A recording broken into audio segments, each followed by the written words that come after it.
Hello students, class 9 का end of chapter exercise से कर रहे थे अपन। क्वेश्चन नंबर 12 कर लिया था, क्वेश्चन नंबर 13 करेंगे आज इस वीडियो में। बहुत ही इंपॉर्टेंट क्वेश्चन है और बहुत इजी क्वेश्चन है, तो इसको ध्यान से समझना। The mid points of sides of triangle A B C are the points D E and F.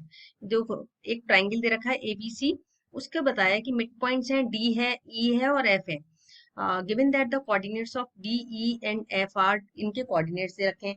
जैसे 5 1 दे रखा है डी का, और 6 5 दे रखा है ई का कोऑर्डिनेट, और एफ का दे रखा है 0 3 कोऑर्डिनेट। तो रिस्पेक्टिवली का मतलब यही है कि किसको रेफर कर रहा है, ये पहले कर रहा है डी को, फिर ई को, फिर एफ को। Find the coordinates of A B C, अपन को कोऑर्डिनेट्स निकालने हैं ए बी सी के। सबसे पहले अपन को ए का जो कोऑर्डिनेट है वो पता नहीं है, बी के भी नहीं है और सी के भी नहीं है, तो इसको लेट कर लेते हैं। इसको ले लिया, ए के कोऑर्डिनेट्स ले लिए, सपोज x1 y1, बी के कोऑर्डिनेट ले लिए x2 y2, और सी के कोऑर्डिनेट्स ले लिए अपन ने x3 y3, ये लेट कर लिया। अब अपन इजीली निकाल सकते हैं, किससे निकालेंगे? मिड पॉइंट फॉर्मूले से। तो डी क्या है? मिड पॉइंट है ए बी का, तो स्टार्ट करते हैं इसको। D is the mid point of A B, D is the mid point of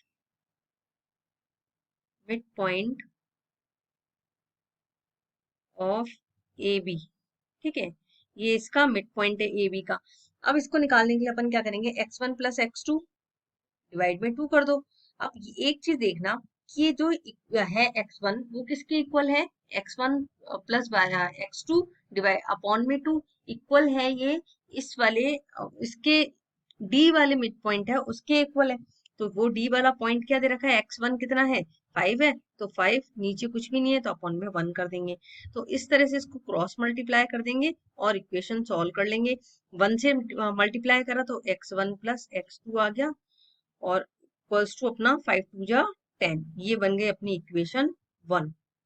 इसी तरह y के कोऑर्डिनेट्स निकालते हैं डी के लिए, तो y1 प्लस y2 अपॉन में 2। अब तो बहुत अच्छे तरह समझ में आ जाना चाहिए, क्योंकि y का कोऑर्डिनेट क्या दे रखा है? 1 के इक्वल है, तो 1 लिख लिया यहाँ पे, नीचे कुछ नहीं है, ये कर दिया और क्रॉस मल्टीप्लाई करा, तो ये आया अपना y1 plus y2 equals to 2 आ गया। अब ये बन गई अपनी इक्वेशन 2 हो गई।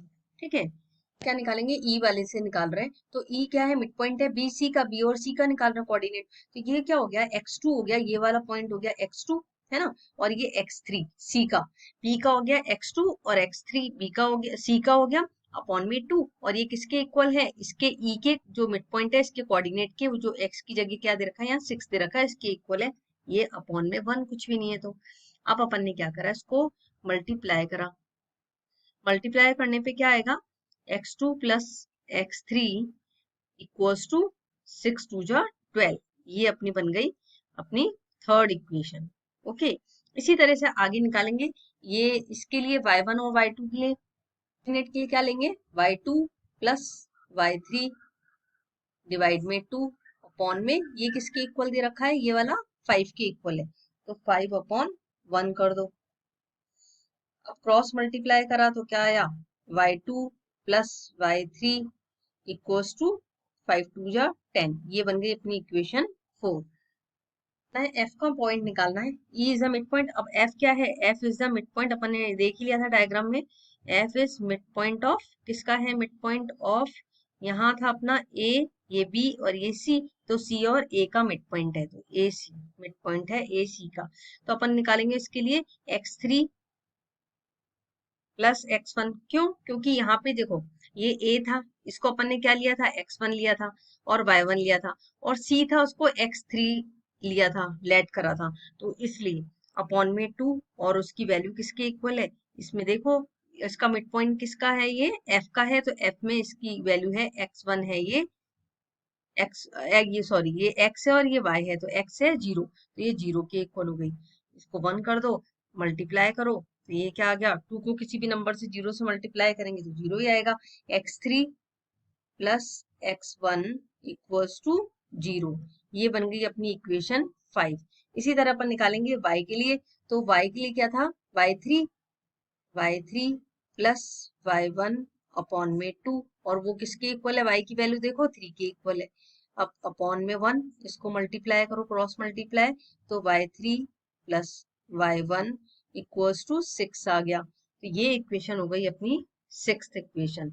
अब क्या करेंगे, जो भी x की वैल्यूज है उनको ऐड करेंगे, जो y की इक्वेशन आई है उनको अलग ऐड करेंगे। चलते हैं अब अपन इसके लिए नेक्स्ट पेज पर। इक्वेशन थी वो लिख ली अपन ने। अब अपन करते हैं, जब x1 अपने पास कितना है तो ऐड कर देते हैं इन इक्वेशन को। तो एडिंग जो x की वैल्यू है उनको ऐड कर रहे हैं, तो अपन ने लिखा एडिंग इक्वेशन 1, 3 एंड 5।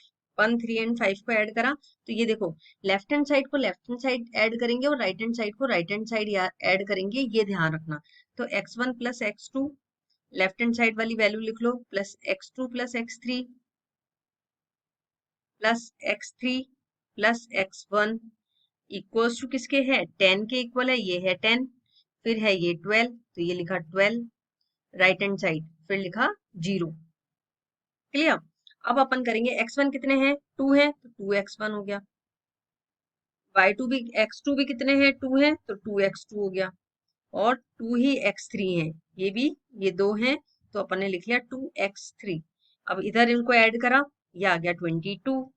अब इनको 2 को कॉमन ले लिया बाहर, x1 plus x2 plus x3 किसके इक्वल हो गया, 22 के इक्वल हो गया। क्लियर। अब अपन 2 को क्या करो, नीचे डिवाइड में ले जाओ, x1 plus x2 plus x3 equals to 22 divide by 2 कर दो, तो ये आ जाएगा अपना 11 है। x1 plus x2 plus x3, इसको डिनोट कर दिया इस तरीके से, x1 x2 और x3 का सम आ गया, x3 हो गया अपने पास 11 हो गया, इसको इस तरह से लिख दिया। अब अपन फर्स्ट इक्वेशन को देखो, x1 और x2 इक्वल्स टू है 10, तो इस इक्वेशन में पुट कर दे वैल्यू। कैसे पुट करेंगे, x1 और x2 है 10, तो अपन ने यहाँ पे लिखा 10 प्लस, इसकी जगह पे लिख दिया 10 प्लस x3 इक्वल्स टू 11। ठीक है, तो x3 की वैल्यू आ गई अपने पास 11 माइनस 10, तो x3 इक्वल्स टू आ गया 1 के इक्वल आ गया। x3 किसके इक्वल आ गया, 1 के इक्वल आ गया। ठीक है, अब अपन आगे देखते हैं, इसमें आगे है ये दूसरी वैल्यू निकालते हैं इसकी। दूसरी वैल्यू है अपने पास x2 प्लस x3, ये वाली है थर्ड इक्वेशन जो है x2 प्लस x3, ये लिख लो पहले, x2 plus x3 equals to 12 है अपने पास। इस इक्वेशन में क्या है, x2 प्लस x3 की वैल्यू 12 है, तो x1 प्लस 12 इक्वल्स टू 11। अब x1 आ जाएगा अपने पास 12 माइनस 11, ये x1 की वैल्यू कितनी आ गई, 1 आ गई, ये आ गया x1 आ गया। इसी तरह x3 की करेंगे, नेक्स्ट करेंगे इक्वेशन को सॉल्व। क्या है अपने पास, थर्ड वाली है x3 plus x1 equals to 0 था। ठीक है, अब इस इक्वेशन को देखो, x1 plus x2 plus x3 equals to 11 है, तो यहाँ x3 और x1 की वैल्यू 0 रख लो, यहाँ रख लिया 0, प्लस क्या बचा, x2 इक्वल्स टू 11, तो x2 अपना कितना आ गया, 11 आ गया। 11 में से 0 माइनस करो तो भी अपना 11 ही आएगा आंसर। तो आई होप समझ में आ रहा होगा। अब देखते हैं, चीज का याद रखना, ये 11 प्लस में था और ये 12 माइनस में आया है, इसको इस तरह से लिखना, रॉन्ग मत करना, गलत, वरना आपके मार्क्स कटेंगे। तो 11 तो है ही पहले से, 12 इधर आया है राइट हैंड साइड, तो माइनस का 12 हो गया, ये आया -1 आया अपने पास। एक्स निकाला, ऐसे ही अपन ऐड करके जो y की वैल्यूज हैं उनको निकाल लेंगे। तो y1 plus y2 equals to 2, तो ये है अपना, पहले right hand side left hand side लिखेंगे y1 प्लस y2, फिर y2 प्लस y3 और y3 प्लस y1, ये किसके इक्वल है, राइट हैंड साइड वाली वैल्यू लिख दो, प्लस 10 प्लस 6 के इक्वल है। अब यहाँ पे लिखो, यही 2y1 है, तो ब्रैकेट में सीधे ही लिख देते हैं y1 plus y2 plus y3, same इसी की तरह है। अब इसको ऐड कर दो, ये 16 17 18 हो गया। अब इसका y1 plus y2 plus y3, ये क्या होगा, 2 डिवाइड में चला जाएगा, तो ये आ गया 9 आ गया। ठीक है, तो इसकी आंसर क्या आ गया अपने पास, y1 plus y2 plus y3, ये इक्वल्स टू आ गया 9, ये बन गई एक इक्वेशन। अब जैसे अपन ने पहले फाइंड आउट करा है, इसको अगर अपन सपोज इक्वेशन नंबर 8 भी दे सकते हैं, है ना, उसको, इस वाली को क्या दिया था अपन ने, इक्वेशन नंबर 7 दिया था, इसको इक्वेशन नंबर 8 दे सकते हैं। जैसे अपन ने x की वैल्यू फाइंड आउट करी है, ऐसे ही इधर ऊपर अपन y की वैल्यू भी फाइंड आउट करते हैं। टू में y1 plus y2 equals to क्या है, 2 है। अब यहाँ पे अपने पास क्या है, y1 और y2 इन दोनों की जगह पे रख दिया मैंने, यहाँ रख दिया 2। y1 प्लस y2 की जगह 2 रखा, प्लस में y3 करा, इक्वल्स टू रखा 9। ठीक है, तो अपने पास क्या आ जाएगा, y3 की वैल्यू क्या आ जाएगी, 9 माइनस 2, तो 7 आ गया, y3 आ गया अपने पास 7। ओके, ये आ गया y3, 7 आ गया। अब नेक्स्ट जो अपन से बोला है कि अब ये वाली इक्वेशन देखो, फोर्थ वाली, तो फोर्थ वाली इक्वेशन में क्या है, y2 plus y3 equals to 10 है, ये इक्वेशन 4 है। अब इसकी वैल्यू रख दो इसमें, इक्वेशन नंबर 8 में। 8 में कैसे है, y2 प्लस y3, तो उसकी जगह पे अपन ने रख दिया 10, रख दिया 10 प्लस क्या बचा उसमें, y1 बचा है, इक्वल्स टू या क्या है यहाँ पे 9 है। ठीक है, तो अब इसको सॉल्व करेंगे, y1 की वैल्यू क्या आ जाएगी, y1 आ गया अपने पास 9 माइनस 10, तो ये आ गया y1 आ गया माइनस का 1 आ गया। अपन ने इक्वेशन नंबर जो 9 है अपने पास, उसको लिखा अपन ने यहाँ पे, ये लिख दी y1 plus y2 plus y3 equals to 9 है। अब वो जो लास्ट इक्वेशन थी, इसको अपन ने 6 वाली इक्वेशन y3 प्लस y1 थी इक्वल्स टू 6 थी। अब y1 plus y3 plus y1, ये y1 और y3 इसकी जगह लिखा 6 प्लस y2 इक्वल्स टू 9 है। तो y2 की वैल्यू क्या आ गई अपने पास, 9 माइनस 6, तो y2 आ गया अपने पास 3 आ गया। अब सबकी वैल्यू पता चल गई है, x1 y1 x2 y x3 और y1 y2 y3। तो अपन फाइनल आंसर कैसे लेंगे, आंसर लिखेंगे वो किस तरह से लिखेंगे वो ध्यान से देखना। फाइनल आंसर कोऑर्डिनेट्स ऑफ ए वो किसके इक्वल है, ये लिख लेना, x1 y1 के, b है x2 y2 के, और c है x3 y3 के।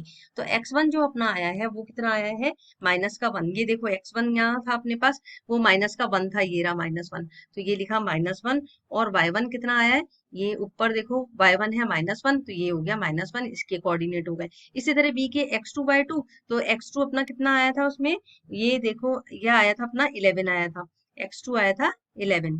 ठीक है, ये आया 11, और कॉमा y2 कितना आया अपने पास, y2 आया है 3, तो ये लिख दिए इसके 3। अब लास्ट है x3, x3 कितना आया अपने पास, ये अपन ने रब कर दिया, लेकिन 1 था देख लेना, और y1 y3 का है वो है 7, तो ये इसके फाइनल आंसर हो गया, ये इसके कोऑर्डिनेट्स हो गए। तो इस तरह से आप आंसर को फुल कंप्लीट लिखोगे तो अच्छे मार्क्स मिलेंगे। आई होप क्लियर हो गया होगा। इसी के साथ क्वेश्चन नंबर 13 फिनिश होता है। मिलते हैं नेक्स्ट वीडियो में, तब तक के लिए bye, have a nice day.